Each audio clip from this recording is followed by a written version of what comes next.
మా గార్డెన్లో ఉన్న టమాటా మొక్కలు చూడండి. ఈ టమాటా మొక్కలు మనం ఇంట్లోనే చాలా ఈజీగా పెంచుకోవచ్చు.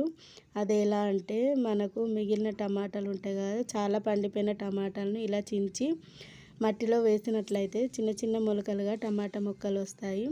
ఆ మొలకల్ని ఎక్కువ స్థలం ఉన్న దగ్గర నాటుకుంటే ఇలాగా పెద్దగా అయిన తర్వాత మా టమాటా మొక్కకైతే కాయలు వచ్చాయి చూడండి. ఒక టమాటా అయితే కాసింది, అదేవిధంగా టమాటా పువ్వులు కూడా వచ్చాయి. ఇంకా చూడండి, ఇంకా మా దగ్గర చాలా చెట్లు అయితే పెట్టాను, అవన్నీ కూడా పూతకొచ్చాయి. ఇవన్నీ ఖరాబ్ అయిన టమాటాలతో చిన్న మొక్కలుగా ఉన్న వాటిని వేరే దగ్గర ఎక్కువ స్థలం ఉన్న దగ్గర నాటాను. చాలా పెద్దగా అయితే అయ్యాయి. ఇదే మా చిన్న టమాటా తోట.